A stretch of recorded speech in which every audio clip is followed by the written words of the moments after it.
جس طرح ڈھال آپ کر دیتے ہیں جنگ میں برستے ہوئے تیروں کے سامنے، تو وہ تیر ڈھال سے ٹکرا کے گر جاتے ہیں اور آپ کو نقصان نہیں پہنچتا، تو روزہ بھی آتش دوزخ سے ڈھال ہے، جہنم کی آگ سے بچانے والا ہے۔ روزے دار کو اللہ کی خاص رحمت نصیب ہوتی ہے۔ ایک حدیث میں آتا ہے کہ روزے دار کو دو خوشیاں نصیب ہوتی ہیں۔ ایک خوشی اسے تب ملتی ہے جب وہ روزہ کھولتا ہے، جب سارے دن کی بھوک اور پیاس کاٹنے کے بعد شام کے لمحے ہوتے ہیں اور پھر روزہ منزل تک پہنچتا ہے، تو کس مسرت اور خوشی اور سرشاری کے عالم میں روزہ دار ہوتا ہے کہ شکر ہے کہ اتنی لمبی اور اتنی سخت گرمی کے ماحول کی شدت کے باوجود اللہ تعالیٰ نے مجھے روب منزل کیا۔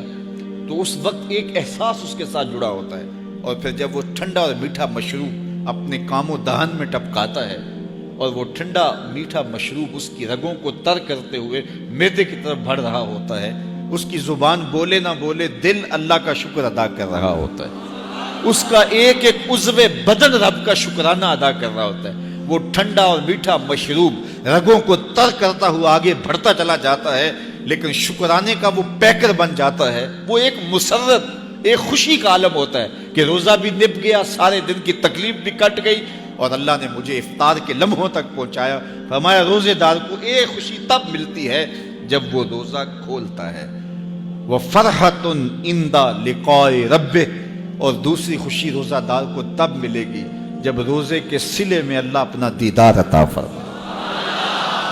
بنی آدم کے جتنے بھی عمل ہیں 10 سے لے کر 700 گنا تک اس کا ثواب اولاد آدم کو اس کا دیا جاتا ہے۔ جتنا گڑ ڈالو اتنا ہی میٹھا، تو بعض کو 10 گنا، بعض کو 70 گنا، بعض کو 100 گنا، بعض کو 700 گنا، تو 10 سے لے کر 700 گنا تک بندے کے اعمال کا صلہ دیا جاتا ہے۔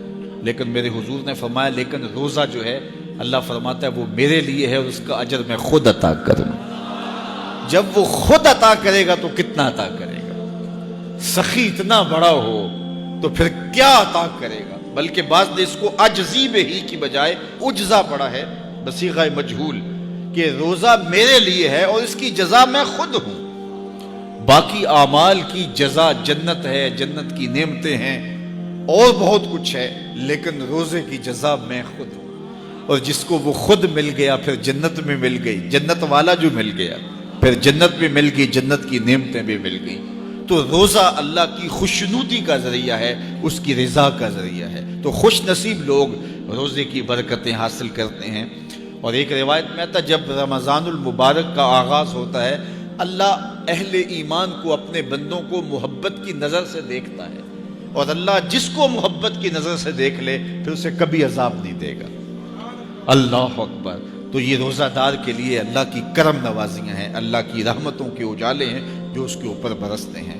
تو میں اور آپ اس ماہ انور کو، اس ماہ نور کو اس طرح سے گزاریں کہ ہمارے اندر کے پاپ دھل جائیں، ہماری غلاظتیں گناہوں کی مٹ جائیں، ہمارا سینہ صاف ہو جائے، ہم اہل ایمان کے لیے کشادہ دل ہو جائیں، ہمیں جو ہے وہ جھوٹ سے، تکبر سے، بخل سے، ریا سے اور دیگر امور بد سے اجتناب کرنے کی عادت پڑ جائے۔